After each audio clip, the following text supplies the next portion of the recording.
Ushauri. J'espère que vous allez très bien. Bienvenue dans ce nouveau numéro de Ushauri. Alors aujourd'hui, nous parlerons d'un sujet très intéressant qui s'intitule « Le pardon au sein de la famille ». Le mois de janvier, nous sommes en train de voir l'histoire de Joseph. Joseph qui était le 11e fils de Jacob. Joseph qui a reçu des songes de la part de Dieu où Dieu lui a montré son avenir, sa destinée florissante. Et donc Joseph qui s'est pris des conflits, des hostilités avec ses frères.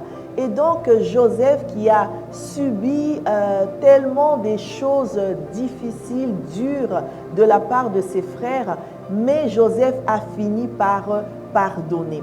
Alors pour parler de l'histoire de Joseph aujourd'hui, donc du sujet du pardon, je ne suis pas seule, j'ai l'honneur de recevoir avec moi le pasteur Jean. Bonjour pasteur Jean. Bonjour Maman Jenny. Voilà, merci beaucoup d'avoir accepté notre invitation dans Ushauri. Alors, peux-tu te présenter à nos amis de Ushauri? Bonjour d'abord les amis de Ushauri. On m'appelle pasteur Jean Kassindi. Je suis pasteur de l'Église de Dieu en Belgique et en même temps missionnaire de l'Église de Dieu Church of God en Afrique, au Burundi. C'est là où j'ai commencé à travailler. Et là, je viens vraiment d'arriver de Bujumbura depuis le 26 décembre. Ah, gloire à Dieu. Pasteur Jean fait un travail remarquable là-bas. Alors, tu as une famille, pasteur Jean?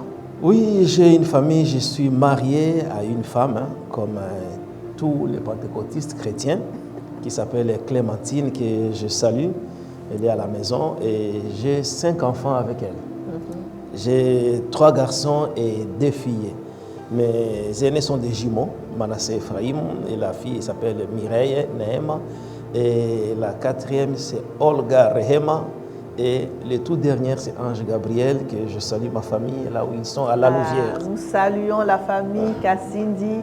Merci beaucoup de nous avoir permis d'avoir pasteur Jean auprès de nous dans ce plateau Ushauri. Que Dieu vous bénisse. Alors, pasteur Jean, nous sommes dans notre sujet, le pardon au sein de la famille. Un sujet très, très, très intéressant. Très intéressant et très important dans la vie chrétienne. Oui. Et surtout dans la famille. Le pardon. Oui, très intéressant.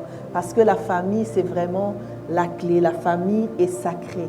La famille, on ne la choisit pas, n'est-ce pas? Non, on ne choisit pas sa famille. Hein. C'est Dieu. Oui. On est né dans la famille. Je pensais que si une seule personne pouvait donner l'occasion de choisir sa famille, il n'y a personne sur cette terre qui allait aimer naître dans sa famille. Personne. Voilà. On ne la choisit pas, la famille est sacrée, la famille très est important. Sacrée, très important, voilà.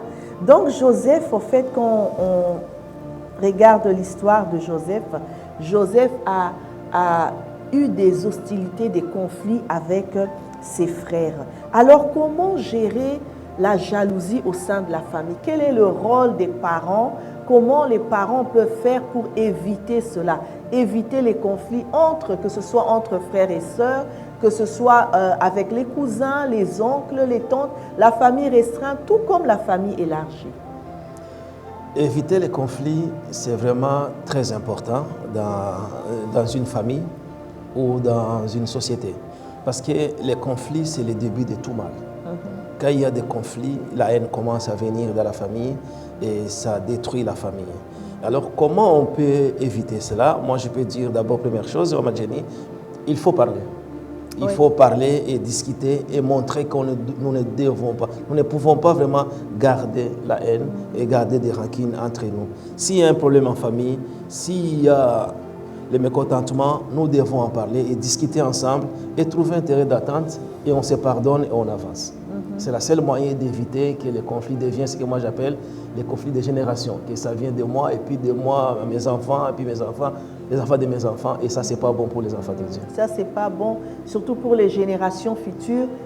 Les enfants ont besoin de connaître les membres de la famille élargie. Les générations après nous sommes là, nous passerons, mais nos enfants ne doivent pas subir des divisions au sein de la famille parce qu'un parent ne s'est pas entendu avec un autre parent ou avec son frère ou avec sa sœur. Non, on doit en tant que parent faire tout pour maintenir vraiment ce lien familial? C'est très important. Moi, en fait, quand vous m'avez invité, Maman Jenny, d'abord, et vous m'avez parlé au téléphone, que je suis invité de Ushauri pour parler du pardon au sein de la famille, j'ai dit waouh. J'ai resté quelques minutes, je me posais des questions, j'ai dit mais qu'est-ce qui se passe? C'est quoi? Qu'est-ce que le Seigneur veut? Ça, je veux dire sincèrement que nous devons faire attention dans la famille. Moi-même, personnellement, je vis dans une famille qui est déchirée par des conflits, qui est déchirée par des problèmes, depuis nos grands-parents, depuis nos oncles, nos tantes. Maintenant, qu'est-ce que moi je dois faire dans ces histoires-là? Je me retrouve que je suis victime de ces problèmes. Parfois, je vois souvent en Afrique, là où il y a la plupart de ma famille, bon, moi j'essaie encore d'aller dans chaque maison pour aller dire bonjour, mais vous voyez que j'ai peur, je vais parce que j'aime ma famille, mais j'ai peur, je ne me sens pas libre, je ne me sens pas vraiment que je peux faire tout ce que je veux chez ma tante ou chez mon oncle. Pourquoi? Par rapport aux histoires qui étaient passées avant même ma naissance. Je trouve que je suis victime de ces problèmes-là, alors nous devons faire très attention. Nous, la nouvelle génération, et nous qui vont laisser nos enfants, nous devons faire tout pour qu'ils ne puissent pas avoir des conflits dans des familles, des problèmes qu'on ne trouve pas de solution. Nous devons, à notre vivant, chercher des solutions pour les problèmes qui sont dans nos familles. C'est très important en tant que les enfants de Dieu. Donc, pardon. Nous ne pouvons pas vraiment quitter cette terre en laissant les conflits derrière nous. Nous devons arranger les choses et parler pour que ce que nous laissons sur cette terre, dans ce monde, puisse rester ensemble, surtout nos familles. Très, très important. Donc, je pense que Jacob, en tant que père, il savait que Joseph, son fils, avait un avenir florissant. Donc, c'était à lui le rôle qu'il avait de protéger Joseph et même de protéger ses autres enfants. Question. Il savait parce que Joseph parlait de ses rêves en présence de son père. Oui. Un jour, il dit, ouf, mes frères, mon père, j'ai fait encore un rêve. Cette nuit, j'ai rêvé, j'ai vu le soleil, j'ai vu la lune, j'ai vu les étoiles, 11 étoiles se prosterner devant moi. Ça veut dire qu'il a vu son père, sa mère et ses 11 frères se prosterner devant lui. Ça veut dire que son papa savait, connaissait ce que Joseph va devenir. Mais le problème est que maintenant, comment papa devait faire? Il devait avoir ce dialogue dans la famille. C'est ce que je dis, dans chaque famille, il y a toujours un Joseph. Oui. Il y a toujours un sauveur, qu'on le veuille ou pas. Il y a toujours un Moïse. Dans chaque famille, il y a toujours celui que Dieu appelle pour tirer les autres, pour amener les autres au salut, pour amener les autres dans leur destinée. Il y a toujours. Maintenant, si nous connaissons que c'est tel qui a cet appel, nous devons nous mettre derrière lui. Parce que c'est lui qui va nous faire entrer dans notre destinée. Il faut avoir le dialogue, parler dans la famille et surtout ne pas accepter, laisser les conflits continuer à grandir dans nos familles. Jacob savait et Jacob devait faire ce travail-là. Mais il n'y a pas un verset dans la Bible, Jenny, où on nous parle que Jacob a essayé. Bon, on sait que dans la Bible, tout n'est pas écrit. Tout n'est pas écrit. Tout n'est pas écrit dans la Bible. On ne sait pas si peut-être il avait fait. Alors, mais comme seulement le mal était là, alors la famille continue à détester leurs frères, à haïr Joseph. Il y a 4 points que j'ai décortiqués dans ce récit de Joseph par rapport aux attitudes, aux actions de ses frères. La Bible dit que ses frères, ils ont comploté de le tuer. Ses frères, ils l'ont dépouillé. Ses frères, ils l'ont jeté dans la citerne. Et ses frères l'ont vendu. Alors, que peux-tu dire par rapport à ça? C'était à Dothan ou à Dothan, je crois, qu'on appelle cet endroit. Ça, c'est vraiment... Ils ont comploté. Ils l'ont dépouillé. Vous savez, on ne peut pas empêcher les gens de comploter contre nous. Mais ce que nous devons faire en tant qu'enfants de Dieu, d'abord je parle à nous, tous enfants de Dieu, nous devons faire attention à comploter les uns envers les autres. Parce que c'est là où le début du mal. Quand nous commençons à nous mettre ensemble, à critiquer l'autre, à comploter contre l'autre, c'est là. Parce que quand les frères de Joseph ont commencé à faire cela, c'est là où ils ont continué à haïr Joseph et à détester Joseph. Alors, quand maintenant ils l'ont détesté, quand ils l'ont vu, ils l'ont dépouillé. Vous savez, nous devons faire attention, mes chers amis, de ne pas se dépouiller. de ne pas déshabiller nos frères ou nos sœurs. Vous savez, dépouiller ton frère et ta sœur, tu penses que c'est facile quand tu les parles. Mais pour l'habiller après, c'est là où il y a du mal, c'est là où c'est difficile. Les 4 actions des frères de Joseph. Donc, premièrement, ils ont comploté de le tuer. Deuxièmement, ils ont dépouillé, tout à fait, ils l'ont dépouillé de ses vêtements. Troisièmement, ils ont jeté Joseph dans la citerne. Et quatrièmement, ils l'ont vendu. En fait, on sait que ces 4 actions ont chaque fois des significations. Ce sont des choses que nous vivons. Il y a des personnes qui complotent de te tuer, qui complotent. Et ces personnes-là, ce qui fait mal, c'est que ce ne sont pas des personnes de l'extérieur, ce sont des personnes de ta famille. Ce sont des personnes qui sont proches de toi, qui complotent ensemble, qui se mettent ensemble, qui te mettent à l'écart et qui complotent de te tuer, qui complotent de te faire du mal, qui complotent d'apporter quelque chose de mauvais dans ta vie. Et il y a aussi ces personnes-là qui dépouillent l'autre. Ils te dépouillent de tes vêtements, ils te dépouillent financièrement. Il y a des membres de la famille qui savent que voilà, c'est toi le sauveur de la famille et ils font tout pour te soutirer l'argent chaque fois à te dépouiller financièrement. Mais ils te dépouillent aussi de tes vêtements, en fait, ils te dépouillent de ton identité, de ta personnalité. C'est vraiment des choses très très graves. Et il y a des personnes aussi qui jettent carrément leurs membres de famille en prison. Ils te jettent dans la citerne, ils te rejettent. Il y a un rejet, tu sens un rejet de la part des membres de ta famille. Et il y a d'autres personnes aussi qui vendent.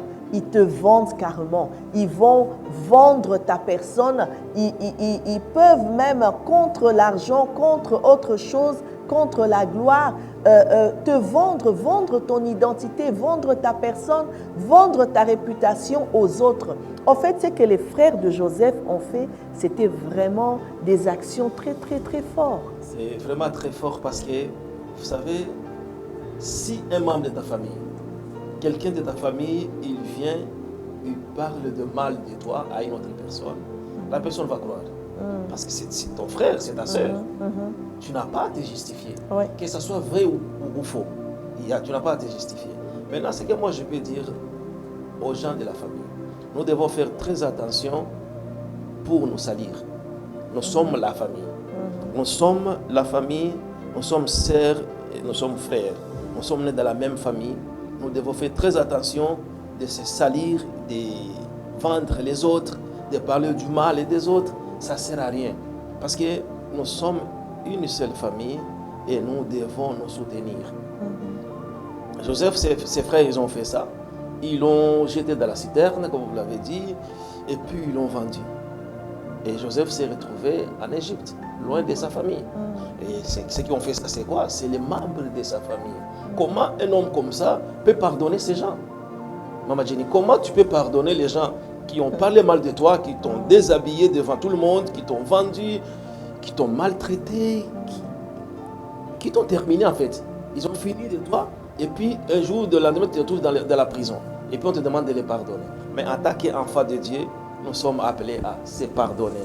Nous sommes appelés à pardonner tout le monde. Nous sommes appelés à rester enfants de Dieu. Ah oui, à pardonner. Est-ce que le pardon veut dire aussi faire confiance? Le pardon veut dire aussi faire confiance. Je peux dire oui et je peux dire non. Là, nous sommes dans une émission pour pardonner la famille, pour le pardon dans la famille. Le pardonner peut se faire confiance. Vous savez, vous devez savoir une chose. Quelqu'un t'a fait du mal, tu lui pardonnes. Mais tu dois faire très attention. C'est par exemple, j'ai les amis, j'ai un frère en Afrique, mon frère par exemple. C'est juste un exemple que je donne. Je prends l'argent, 20 000 euros. Je prends à la banque 20 000 euros, j'envoie à mon frère pour qu'il m'achète une maison, qu'il m'achète une parcelle, pour qu'il m'achète un terrain ou un champ. Et après quelques temps, je rentre en Afrique, au pays, je trouve que mon frère n'a pas fait ce que je lui ai demandé, il a bouffé l'argent. Bon, il me demande pardon, c'est mon frère ou c'est ma soeur, ou c'est mon père ou c'est mon oncle. Il me demande pardon parce qu'il a bouffé l'argent. Je vais bien pardonner parce que c'est mon père, parce que c'est ma soeur, famille. Je veux pardonner parce qu'il a fait. Mais est-ce que je vais encore envoyer les mains à la même personne pour m'acheter ça? J'ai dit non, parce que le pardon, il est là. Tu dois donner ton pardon. Tu dois maintenant savoir te protéger. Tu dois maintenant savoir comment faire pour que tu puisses maintenant garder ta famille. Parce que ce qui nous sépare souvent et ce qui nous fait du mal avec nous, les gens qui sont à l'extérieur de nos pays, c'est souvent les choses qu'on fait par rapport à notre famille. C'est qu'on veut investir dans nos pays, là où on n'est pas tous les jours. On fait confiance aux membres de nos familles. Alors ça, je peux conseiller à tous ceux qui m'écoutent, mes frères, mes sœurs, que ce sont les gens qui sont en Afrique. Si on vous envoie, si je vous envoie quelque chose pour faire quelque chose pour moi, Maman Jenny, je pense que c'est très important de faire ce que je demande. Ouais. Parce que si tu fais le contexte que j'ai demandé, tu bouffes l'argent, j'arrive au pays, il n'y a pas la maison, il n'y a pas les champs que je voulais. Qu'est-ce que je vais faire? Je vais te pardonner, mais je ne veux plus t'envoyer mon argent. Parce que je souffre, je travaille dur pour préparer mon avenir, pour préparer ma retraite. Ce n'est pas pour que tu puisses les manger. Tu vois, c'est ça le problème. Je vais te pardonner, mais fais confiance. Je vais te faire confiance dans certaines choses. Donc, l'argent, je ne peux plus te faire confiance. Pour moi, c'est comme ça que je pense. Oui, parce qu'il y a beaucoup de membres de famille qui dépouillent. Surtout, on entend ça beaucoup, les personnes qui sont à l'étranger et qui se disent, voilà, je vais avoir quand même un pied dans mon pays, je vais avoir un bien dans mon pays, mais je ne peux pas rester là-bas. Voilà, j'envoie de l'argent à mon frère, à mon cousin pour qu'il construise pour moi une maison. Et puis voilà, lui, il envoie à chaque fois. Il y a tel besoin, il envoie. Et ça peut être pour une maison, ça peut être pour un problème de santé, ça peut être pour aider quelqu'un dans la famille. On dépouille, et puis après, on se rend compte que non, le frère, le cousin nous a roulé. Comment faire encore confiance? Et quand cette personne redemande encore, comment arriver encore à lui donner encore alors que la personne tellement demandé et que la personne n'a pas fait ce pourquoi on lui a donné. Bon, je pense si c'est pour donner, là, si c'est pour donner, il a demandé pardon, il demande, tu peux donner. Mais si c'est pour mon argent à moi, pour faire un projet, pour faire quelque chose en Afrique, moi je conseille aux gens d'aller. Parce qu'il faut faire très attention. Ici, nous souffrons pour avoir de l'argent. Ouais. Les gens qui sont en Afrique, je m'excuse, je suis aussi africain, je viens de là, ils pensent qu'on ramasse. Même moi, Maman Jenny, quand j'étais enfant, j'ai grandi, je savais qu'en Europe, l'argent, on ne travaillait pas pour l'argent. L'argent était là. D'abord, je pensais que même des voitures, ce n'était pas pour des gens, c'était pour tout le monde. Tu peux entrer dans une voiture, tu démarres, tu vas dans une course, tu laisses là, l'autre entre. C'est comme ça que je pensais quand j'étais enfant. Mais quand je suis arrivé ici, j'ai vu la réalité d'autres choses. Ça veut dire que la vie ici est trop dure. Alors moi, je conseille aux gens d'ici, chez nous, si vous voulez faire un projet au pays, quelque chose, allez.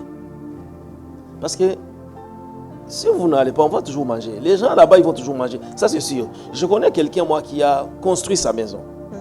Et c'est sa mère propre, hein, pas son frère ou son autre. Sa maman. La maman qui l'a gardé 9 mois dans les seins maternels. Qui lui a tout donné. Et les garçons ont envoyé l'argent à sa maman pour construire sa maison. Bon, la maman, elle était un peu, je ne sais pas si je peux dire ça sage ou quoi, elle a construit quand même la maison. Mais elle a construit des Maman Jenny. Quand il a envoyé les sacs de ciment à son fils, on demande 10 sacs de ciment. 5 chez la maison de son fils et 5 chez elle. Et quand les fils sont venus, ils lui ont présenté sa maison, ils donnaient les clés, et elle aussi elle avait sa maison. Wow.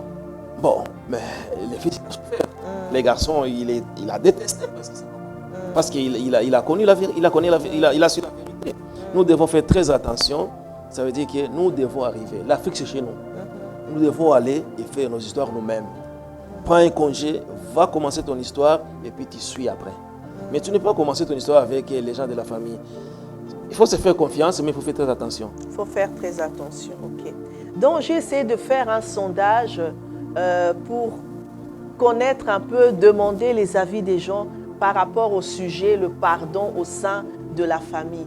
Donc, il y a quelques cas, Pasteur Jean, que les gens ont vécu ou que les gens vivent, que j'aimerais vraiment qu'on puisse éclaircir et essayer de trouver des solutions. Quelqu'un, par exemple, m'a dit, moi en tout cas, je suis en Europe, je sais que dans ma famille, ceux qui sont restés en Afrique, la plupart sont des sorciers. Alors, quand je sais qu'ils sont sorciers, alors moi, je ne les appelle pas. Je ne suis plus en contact avec eux. alors je suis calme. Je n'ai pas de problèmes, tout va bien pour moi, tout va bien dans ma vie. Mais il y a des moments où je me dis non, je vais quand même téléphoner, c'est la famille, pour avoir des nouvelles.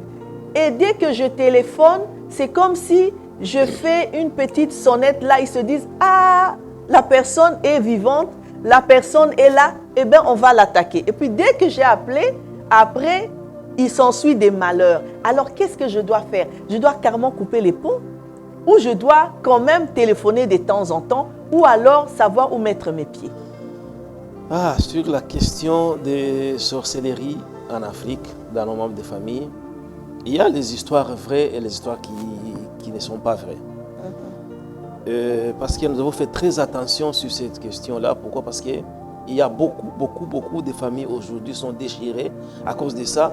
Et parfois, c'est faux. Parfois, ce n'est pas vrai, c'est faux. Bon, mais il y a aussi des histoires vraies. Ça veut dire alors, moi, je peux conseiller ici, il faut prier et faire attention. J'aime parler souvent, moi, beaucoup de ma famille, parce que je préfère toujours prendre la responsabilité de parler de moi que de pas d'autres personnes. Je viens dans une grande famille, une famille que les gens, ils s'appellent des sorciers. Dans ma propre famille. Alors, écoute, quand moi j'arrive en Afrique, j'ai du mal à aller chez ma tante, j'ai du mal à aller chez mon oncle, parce que même il s'appelle, l'autre dit que l'autre c'est sorcier, l'autre dit que l'autre c'est sorcier. Bon, maintenant, moi je me retrouve au milieu. Je me retrouve au milieu, je me dis, bon, je vais aller. Au début, j'ai pris. Et quand tu vas chez ton oncle, tu retournes chez ta tante après, tu dis, oh, tu as été chez ton oncle, il ne faut pas venir chez moi. Parce que ton oncle là, c'est un sorcier. Maintenant, si tu vas chez ta tante, tu retournes chez ton oncle, après il dit, non, j'ai appris que tu es parti chez ta tante là, c'est une sorcière, elle me cherche. Alors, si tu viens, tu vas là-bas, ne viens plus chez moi. Mais là, qu'est-ce que tu vas faire? C'est ça. Alors, il faut faire très attention. Mais tout ce que moi je fais, c'est quoi maintenant? Quand j'arrive, je vais faire mon travail qui m'amène en Afrique. Mais je vois toujours les membres de ma famille. Je sors toujours chez ma tante, je sors toujours chez mon oncle, parce que moi, j'ai pris. Il faut prier et faire attention, bien sûr. Parce que ce que j'ai dit, comme j'ai dit avant, il y a des vrais ou des faux, des histoires. Maintenant, si tu es sûr que l'histoire qu'on t'a racontée, qu'on t'a dit là, des membres de ta famille, c'est vrai, et tu as l'assurance et la certitude, pas ce que les gens t'ont dit, ce que toi-même tu as vu et ce que toi-même Dieu t'a dit. Alors là, il faut faire attention, il faut couper. Parce que je vais d'abord encourager quelques personnes qui nous suivent au Chaouri. Laisse-moi te dire que les sorciers n'ont pas la force. Les sorciers ne peuvent pas arrêter la destinée de Dieu sur nous. Mais ce que je déteste, moi, c'est parce qu'ils nous retardent, en fait, Maman Jenny. Les sorciers sont là pour retarder, tu vois, notre destinée. Alors, il faut faire attention. Il ne faut pas accepter qu'un homme continue à te retarder, à finir tes années. Même si la Bible nous promet que Dieu va restituer les années perdues, mais on doit faire très attention. Ça veut dire que si tu as l'assurance, la certitude que celui-là, il est mauvais ou mauvais, il est sorcier ou sorcière, il faut faire attention quand tu donnes quelque chose de toi. Okay. Merci beaucoup. Quelqu'un d'autre a dit ceci. Moi, je suis à l'étranger, mais les membres de ma famille me demandent de l'argent. Je sais que ces personnes-là sont dans la sorcellerie. Voilà, on va le dire comme ça.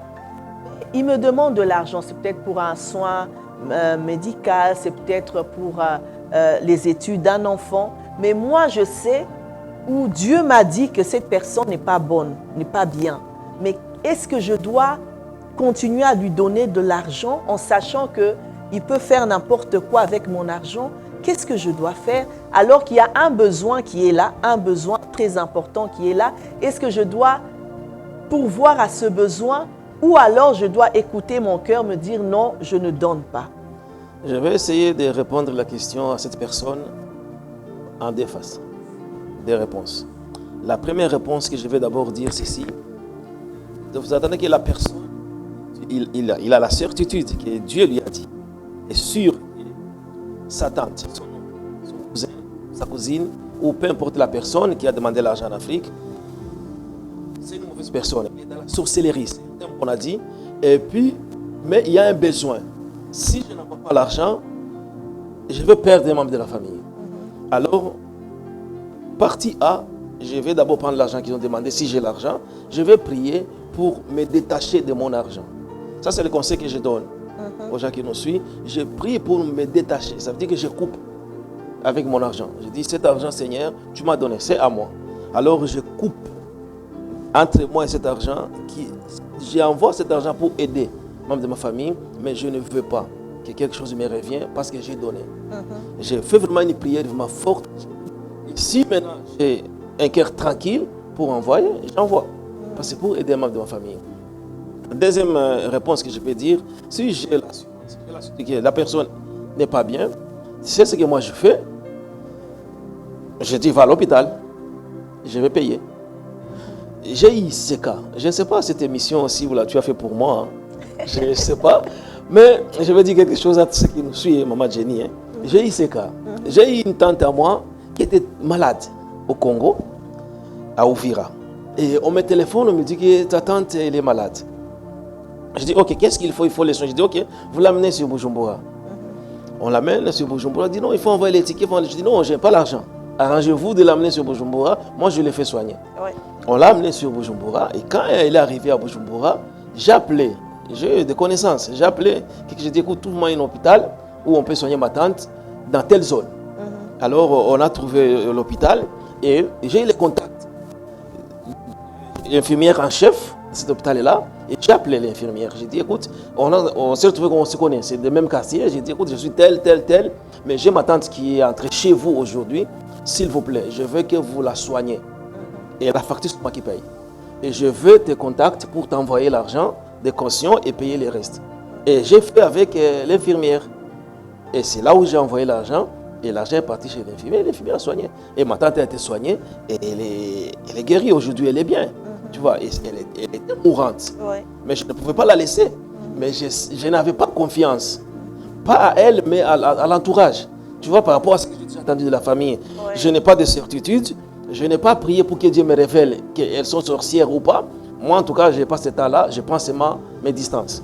Et comme je n'ai pas confiance, ce que je fais seulement, alors je fais soigner ma tante à canal d'une autre personne. Et elle est là, elle est bien maintenant, elle se porte très bien. Maintenant, vous parlez d'envoyer l'argent. Si vous savez que la personne est mauvaise, sorcière ou pas, laissez-moi vous dire ceci. Vous pouvez envoyer l'argent. Et par votre propre argent, on peut vous faire du mal. Parce qu'un sorcier n'a pas de pitié. Un sorcier n'a pas de pitié. Excuse-moi, Maman Jenny, surtout si c'est une femme. Parce que la Bible dit en Swahili, on dit,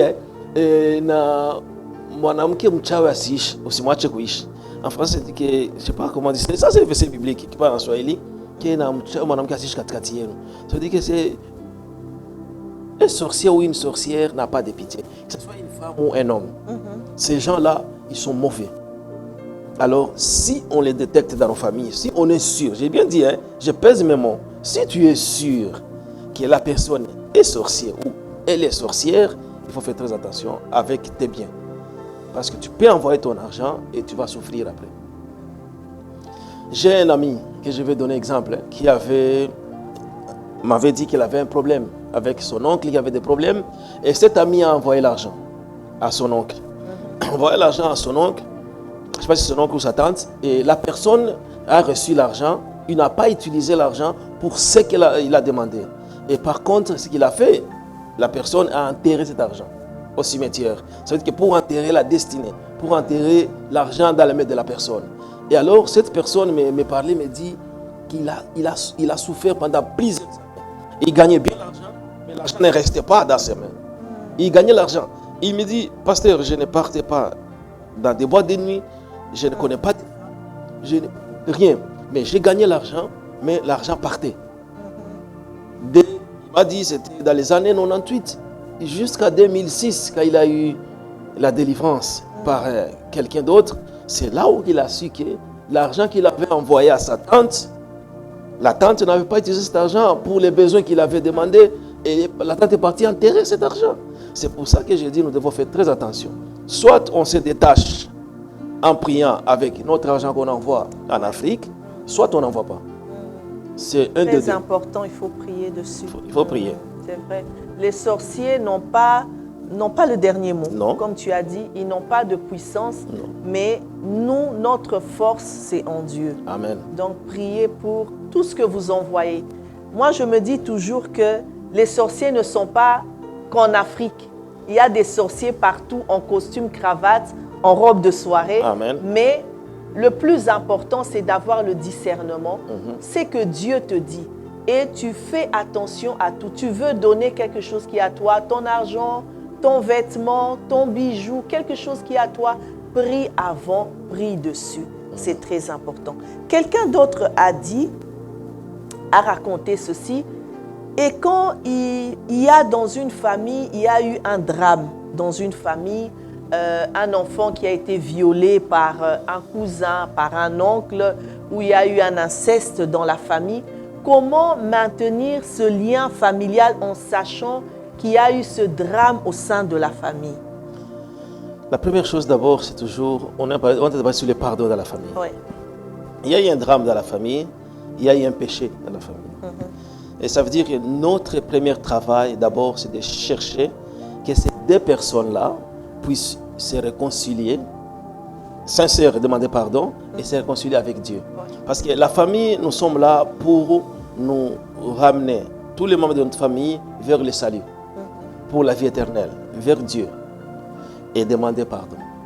Maintenant, si la personne a demandé pardon, le problème est là, maman Génice, parce que souvent, les gens de la famille, ils aiment parfois, je peux dire quoi, dépouiller ou mettre à nu les gens. Oui. Parce que quelqu'un qui a fait du mal, je dis toujours que la personne qui a fait du mal a plus peur que quelqu'un qu'on l'a fait du mal. Oui. Parce que si on t'a fait du mal, c'est toi, tu es la victime. Tu es la victime. Alors la personne qui a fait du mal a peur. Elle a plus envie de s'éloigner, d'aller loin. Maintenant, si dans la famille, on sait que telle personne a fait du mal, ce que nous devons faire d'abord, c'est de lui montrer l'amour, parce que Dieu est amour. Et de ramener la personne pour demander son pardon et pour le salut. Nous avons péché contre Dieu, mais Dieu nous a aimés, il a donné son Fils. Il est venu sur la terre pour mourir pour nous. Maintenant, un de nous a fait du mal, deux de nous ont fait du mal, alors réconcilions-nous dans la famille. Cherchez d'abord à amener la paix et à montrer l'amour à la personne, pour que la personne puisse avoir le cœur de se repentir. Et maintenant, il y a d'autres familles, par exemple, si quelqu'un a déjà prié, il a demandé pardon au concernant. Et pourquoi alors on doit encore ramener cette histoire, par exemple? Tu vois, le problème, c'est parce que je suis un peu plus fort en Swahili. Hein. En Swahili, on dit que Uzushi Nizambi. Uzushi, ça veut dire c'est remuer. Tu vois, les choses qui ont passé, on ne peut pas les mettre à jour. C'est ça, c'est remuer, hein, qu'on dit. On ne peut pas les mettre à jour. Et si les gens, ils ont arrangé les problèmes, alors ce que nous devons faire, c'est quoi? C'est d'aider pour que la famille ne puisse pas se détruire, pour que Dieu reste notre centre, pour qu'on amène ces deux personnes-là vraiment à la croix, pour que nous puissions aller au ciel ensemble. Moi, j'aimerais bien au ciel trouver tous les membres de ma famille. Amen. C'est ça mon souhait. Et je le prie toujours que Dieu m'aide. Je ne veux pas manquer même une seule personne. Tu vois. Mais si on a fait du mal, on sait qu'on n'a pas encore cherché le pardon, on sait qu'on ne s'est pas encore réconcilié, je vous conseille, mes chers amis qui nous suivent, de chercher la paix, de chercher le pardon. Si tu as fait ça, si on t'a fait ça, cherche le pardon. Va chercher le pardon, demande le pardon à la personne que tu as fait du mal. Et puis, on dit, les gens du monde disent que le pardon, c'est une puissance qui libère. Quand on demande le pardon, on est libéré. Et surtout quand on reçoit le pardon. On se sent encore bien dans la famille. On se sent encore à l'aise dans la famille. Vous imaginez, le fils prodige, il a fait un péché, il a fait du tort à sa famille. Il est parti. Mais quand il a pensé en lui-même et quand il est revenu dans la famille, quand le père lui a donné le pardon, lui a accordé ce pardon, l'enfant, il s'est retrouvé encore dans sa famille. Pourquoi? Parce que les choses ont été arrangées. Nous devons arranger les problèmes dans nos familles. On ne pouvait pas laisser nos familles continuer à se déchirer pour les problèmes qui s'est passé dans la famille. Nous devons arranger et demander pardon et continuer ensemble la main dans la main. C'est très important parce que la famille, c'est les liens du sang. Ouais. Singa famille et bendanaka, mais et katanakate. Donc voilà, quelqu'un d'autre a dit ceci. Cette personne disait que je suis seule je suis ici plutôt en Europe avec ma famille, mes parents. La personne est née ici et la personne a reçu l'éducation européenne. Ça veut dire la famille, c'est papa, maman, les enfants. Donc, cette personne a grandi, mais cette personne a ce besoin de connaître sa famille élargie. Parce que c'est dit la richesse de l'Afrique, c'est la famille en fait. Savoir que j'ai des cousins, des neveux, des grands-parents, mais ses parents à cette personne ne lui ont pas présenté la famille élargie. Maintenant, cette personne se dit, d'elle-même, elle ne peut pas commencer à chercher qui est mon oncle paternel, maternel, qui est mes nièces, mes neveux. Comment est-ce qu'elle peut faire pour, en sachant que bon, ses parents sont catégoriques, donc ils veulent rester entre eux, mais comment elle peut vraiment arriver à, parce qu'elle se dit, je ne peux pas grandir, me marier, avoir des enfants, en sachant que mon enfant peut peut-être un jour épouser son cousin sans savoir. Comment est-ce qu'elle peut faire? Est-ce qu'elle doit passer outre ses parents pour connaître sa famille en Afrique ou pas? C'est vraiment très important, Maman Jenny, de connaître sa famille. Bon, d'abord, pour cette culture-là que vous parlez des enfants qui sont nés ici, moi je trouve que parfois, oui, c'est bien. La famille, comme on dit dans les termes d'ici, c'est papa, maman et les enfants qui sont nés dans la même famille. Mais c'est très important aussi, ça aussi de souligner à nos enfants, parce que vous savez, il y a beaucoup d'enfants, de la famille qui ont souffert encore à cause de cette histoire aussi. Je vais répondre vraiment un peu large. Je connais quelqu'un où nous en parlons. La personne souffre parce que c'était un enfant unique de sa famille. Et son père avait beaucoup de bien. Beaucoup de bien. Et comme le père avait un cœur vraiment de la famille, et les enfants de ses frères, de ses sœurs, tous sont venus là-bas, il les a élevés tous comme les enfants. Maintenant, les parents ne sont plus sur cette terre. Et tous ces gens-là réclament le droit d'héritage. Oui, ils peuvent avoir le droit d'héritage, mais l'héritier, c'est la personne, c'est la seule personne qui est née dans la famille. Et aujourd'hui, l'histoire est au tribunal. Pourquoi? Parce que ses cousins et cousines réclament qu'on partage l'héritage.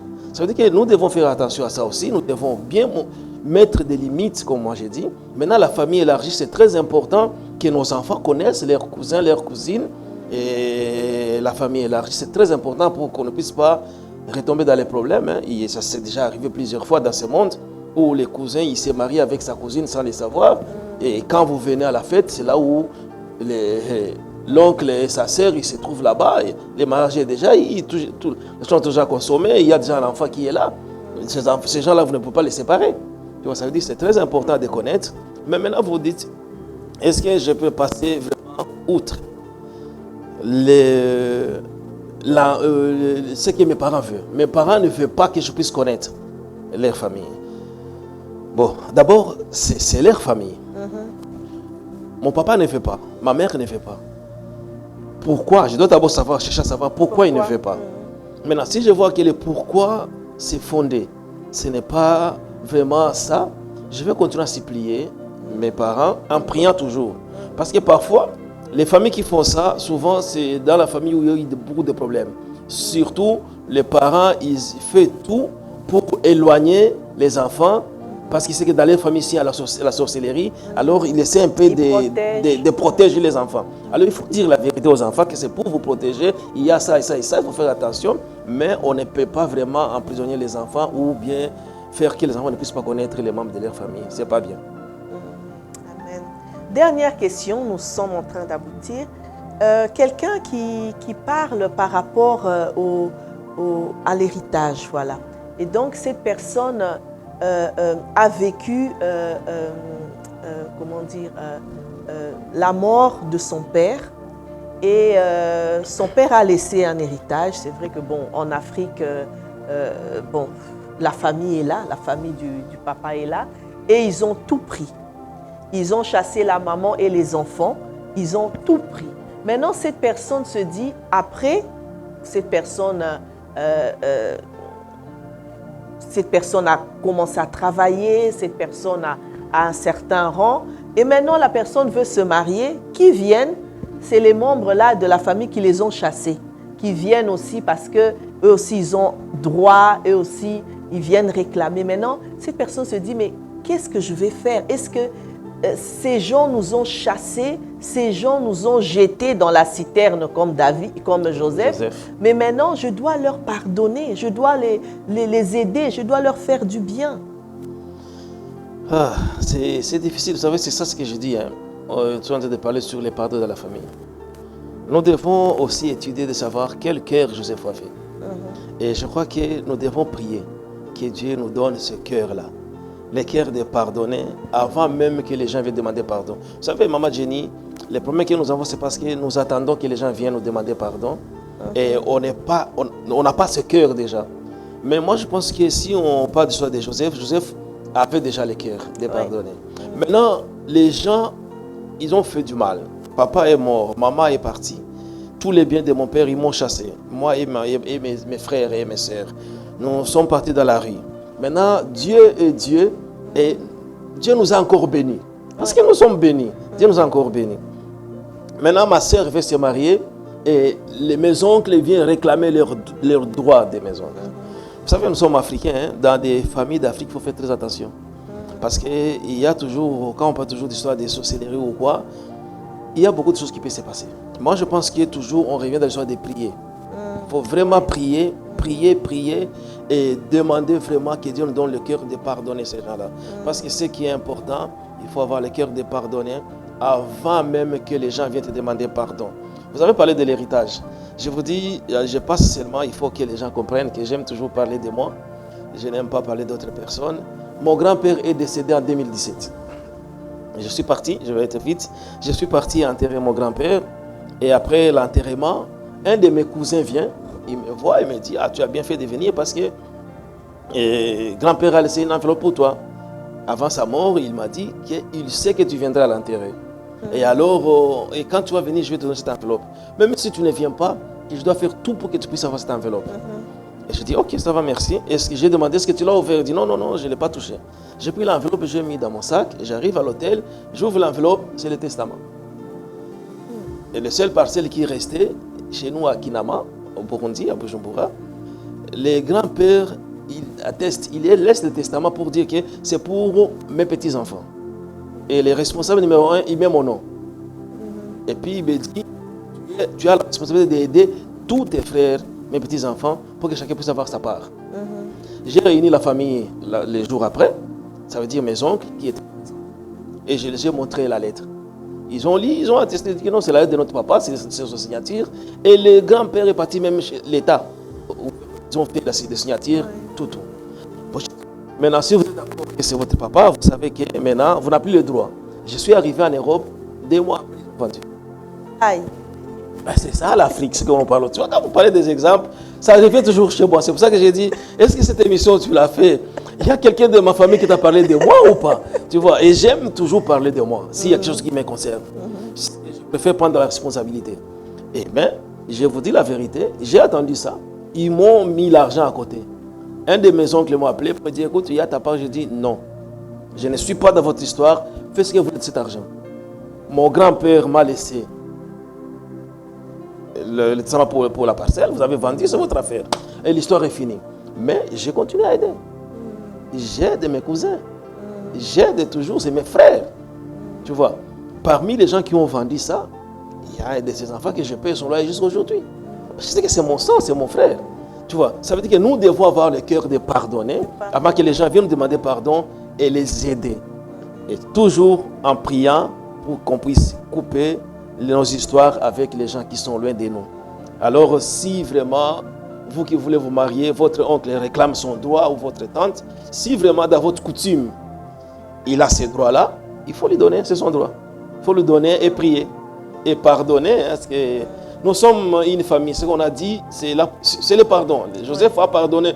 On l'a déshabillé, on l'a vendu, on l'a jeté dans la citerne, on l'a tout fait, prison. Mais il a pardonné. J'imagine vraiment ce qu'a dû vivre Joseph. Il a pardonné. Il était le plus petit. Hein? Maman, il a pardonné. Et il est avec ses frères, ils sont en train de le jeter. Oui. Il est en train de prier, il pleure. Sauve-moi, Ribin, il appelle Ribin, Dan, sauve-moi. Je pense qu'ils étaient même les noms. Mais ils s'en foutraient. Ils sont partis, ils ont pris l'argent, ils sont partis. Mais il a dû se poser des questions. Il est vendu, il est en prison. Il se dit, mais il ne pouvait pas en revenir. Mes propres frères m'ont fait ça. Ouais. Mais malgré tout ça, il a pardonné. Il a pardonné. Au chapitre 45, il dit très bien à ses frères, il dit, écoute, vous avez voulu faire ça, mais Dieu, c'est Dieu qui m'a envoyé ici. Ouais. Alors venez, vous êtes mes frères. Il pleure même. Au milieu de, il pleure, il demande pardon, il pleure, il les accueille, il ouvre ses bras. Quel cœur. C'est ça le cœur que nous devons avoir, nous, en tant que chrétiens. Nous devons vraiment être prêts à pardonner. Peu importe ce qu'on nous a fait.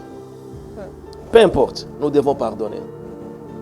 Parce que si vous ne pardonnez pas, ce que moi j'aime dire, Maman Jenny, vous n'aurez plus aussi de pardon. Hein? Parce que Jésus nous a enseigné dans sa prière. Pardonnez-nous nos offenses, comme nous aussi nous pardonnons ceux qui nous ont offensés. Ça veut dire que je ne peux pas aller devant Dieu pour demander pardon à Dieu si je n'ai pas pardonné la personne qui m'a offensé, si je n'ai pas pardonné la personne qui m'a fait du mal. Ouais. C'est-à-dire que nous devons nous pardonner parce que ce n'est pas d'abord pour eux, nous le faisons pour nous. Je pardonne la personne qui m'a fait du mal pour moi, pour que moi je sois pardonné par Dieu. Quand je vais demander à Dieu de me pardonner, quand je vais pécher aussi contre Dieu. C'est ça en fait. C'est ça. Et la famille, c'est sacré. La famille est très importante. On ne peut pas fuir sa famille. C'est vrai qu'on est né dans une famille. On ne peut pas fuir sa famille. Même s'ils sont méchants, même s'ils sont mauvais, même s'ils sont... C'est notre famille, c'est le sang. C'est le sang. Et ce qui est très important, Pasteur Jean, je pense, ce qui est vraiment important pour nous, enfants de Dieu, c'est de prier. C'est de prier. Il faut prier. Je crois que nous sommes arrivés vers la fin de notre émission. Oui. Mais ce que je vais seulement juste dire à cette émission, je ne sais pas ce que j'ai dit, hein, je ne sais pas si Maman j'ai dit, il a des échos sur ma vie ou sur quoi, je pense que c'est Dieu. Alors je suis là dans l'émission, je demande vraiment pardon à tous les membres de ma famille. Tous les mal que je vous ai fait, vous me pardonnez. Je suis devant la télé, je leur parle à cœur ouvert. Je dis, écoute, je suis qu'un homme, peut-être je vous ai fait du mal, peut-être j'ai fait quelque chose qui vous a offensé. Alors je mets mes mains et je vous demande vraiment de me pardonner. Nous sommes en mois de janvier dans l'année 2025. L'année vient de commencer. Cette année, je vais vraiment voir encore le Seigneur se glorifier dans ma vie. Dans l'église, nous sommes en train d'être enseignés sur les retours du Seigneur. Je veux vraiment que moi et toi, que nous puissions vraiment recevoir le Seigneur quand il viendra dans sa gloire. Alors pardonne-moi et moi je te pardonne. Amen. Alors quel est le dernier mot à dire pour clôturer cette émission? Le dernier mot que moi je peux dire, Maman Jenny, nous devons nous pardonner parce que c'est le pardon. La Bible nous le recommande. Et s'il vous plaît, mes chers amis qui nous suivent, il ne faut pas garder la haine. Il ne faut pas garder la rancune. Il ne faut pas garder les choses qui nous éloignent de nos membres de nos familles. La famille, c'est sacré, comme Maman Jenny l'a dit. Et comme je le répète encore, la famille, c'est la famille. On ne choisit pas sa famille. Je suis né dans ma famille parce que Dieu a voulu que je sois né dans le ventre de Olga et de Mathieu. Alors j'aime mes frères et j'aime mes sœurs. Nous devons nous aimer et nous devons toujours rester soudés dans la famille. Je vous aime beaucoup. Amen, amen. Amen, amen. En tout cas, voilà, que Dieu vous bénisse. Nous saluons les membres de nos familles, d'où vous pouvez nous suivre, que ce soit en Afrique, en Amérique, en Asie, en Océanie. Et nous vous aimons. Nous vous aimons. Et moi, je me dis que la famille est sacrée. C'est vrai, la famille est sacrée. Et nous sommes chrétiens, nous sommes enfants de Dieu, nous sommes appelés à pardonner. Et nous sommes appelés à aimer. Peut-être tu as aimé, peut-être que tu as manifesté l'amour une fois, deux fois, chaque fois, et le retour n'est pas bon. Eh bien, pardonne encore, pardonne toujours. Et Dieu nous l'a même dit, hein, qu'on doit pardonner 7 fois. Fois 7 par jour. 7 fois 77 fois 7. Hein? 7 fois 77 fois. Ouais. Donc, par jour, Maman Jenny. Pas par toute la vie. Hein? Par jour. Donc, sur les 24 heures. Oui, continue à pardonner. Continue à pardonner. Prie. Si tu sens que tu dois donner, donne. Si tu sens que tu ne dois pas donner, ne donne pas. Mais écoute la voix du Saint-Esprit. C'est très, très, très important. Mais très toi, aie toujours ce cœur disposé ce cœur ouvert à ta famille. Parce qu'on n'a qu'une seule famille. Aussi grande qu'elle peut être, on n'a qu'une seule famille. Et on ne se fatigue jamais des membres de nos Jamais, familles. jamais. On ne peut pas se fatiguer des membres de nos familles. En tout cas, que Dieu vous bénisse abondamment. Alors, quel passage biblique tu veux nous laisser pour aujourd'hui? Nous avons vu le premier épître de Jean, chapitre 1er, verset 9, je crois. Je ne sais pas si vous avez la Bible. Je vais le lire. Voilà, 1 Jean chapitre 1, le verset 9. Si nous confessons nos péchés, il est fidèle et juste, donc Dieu, pour nous les pardonner et pour nous purifier de toute iniquité. Amen. Amen. Amen. Nous devons nous confesser les uns envers les autres. Dans la famille, c'est très important. Que Dieu vous bénisse. Que Dieu vous bénisse. Merci beaucoup, Maman Jenny. Merci, Pasteur Jean. Alors, Merci. tu peux prier pour nous? Nous allons clôturer dans la prière. Seigneur, nous te disons merci pour l'émission que nous venons de finir, qui nous parle de la pardon dans la famille. Seigneur, nous demandons une seule chose.